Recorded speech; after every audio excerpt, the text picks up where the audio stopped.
Hey, good morning. Farmer Nicole here with puppy Amadeus, aka Ammie or Alligator, and we are out walking with the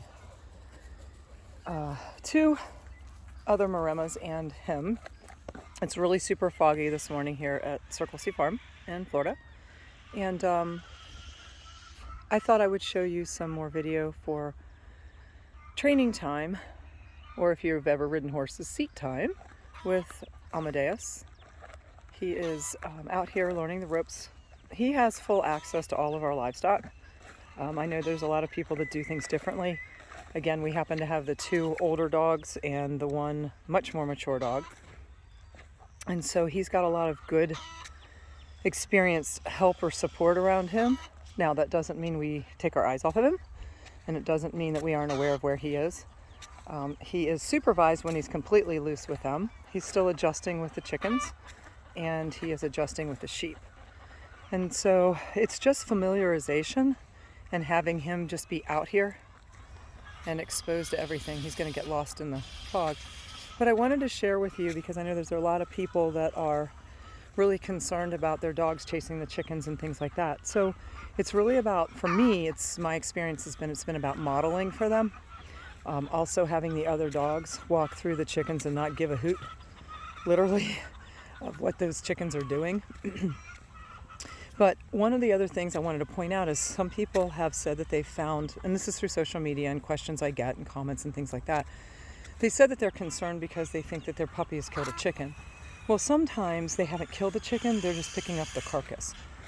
We have several thousand laying hens, so we do have a natural death rate. We do not medicate or use any chems of any sort to keep anything alive.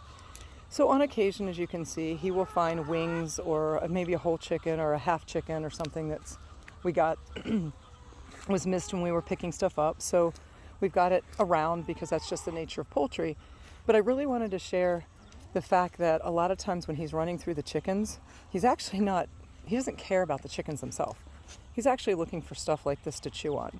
And so I thought that would be really important to share because I know that when some people who are newer to getting the livestock guardian dogs, they're trying to do everything right. I mean, we are always all trying to do it right, but sometimes we make a mistake or we don't catch something or, just stuff happens. It's a farm, and sometimes a chicken may get hurt in the process of the training procedures and processes, but it's really also important to know that these are puppies.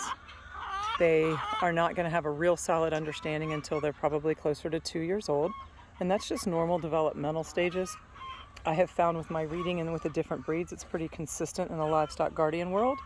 And I'm not talking about herding dogs. I'm talking about true guarding dogs.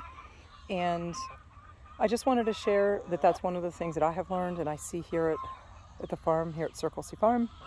We're just under 200 acres. And we have everything roaming free. We've got the guardian dogs, we've got donkeys, we have peacocks, we have guineas. We have a little bit of everything that sounds off a different kind of alarm.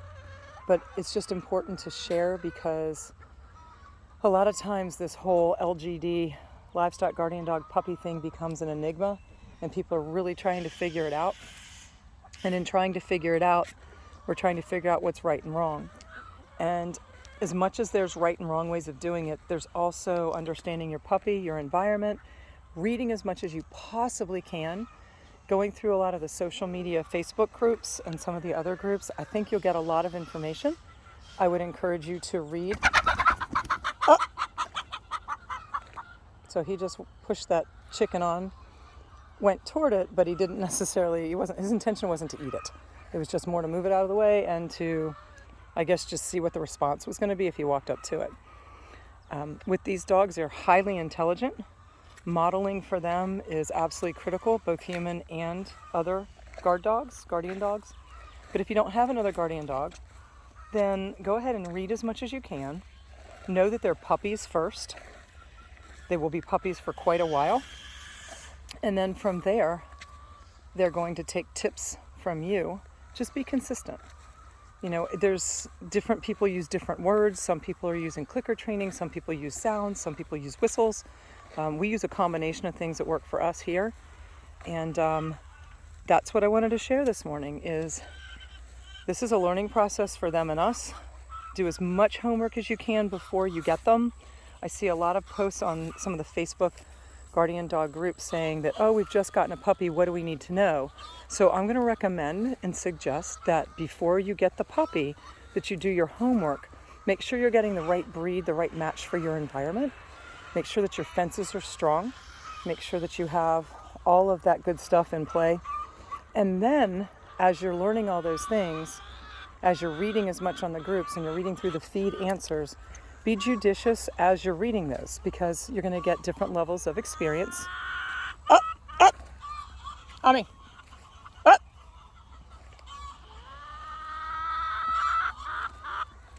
So you're going to need to figure out what's going to work best for you and get comfortable with it.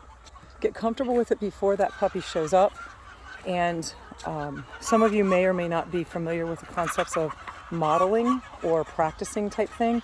So maybe these are some things that you can kind of go through in your head, kind of visualization activities where you are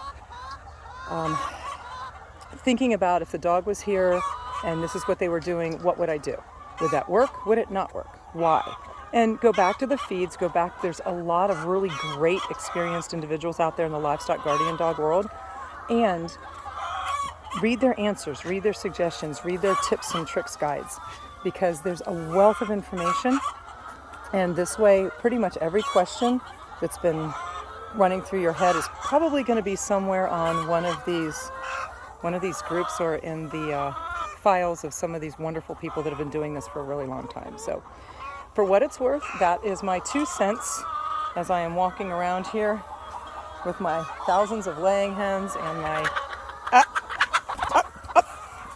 my guarding puppy, who is learning and somewhat obstinate on occasion. So we will continue forth, and we will look for some beautiful sunshine here on the farm later this afternoon. But for right now, we will enjoy this beautiful fog because it's nice and cool. Have a wonderful rest of your day, and I hope some of this information was helpful. I'm Farmer Nicole at Circle C Farm. From our pasture to your plate.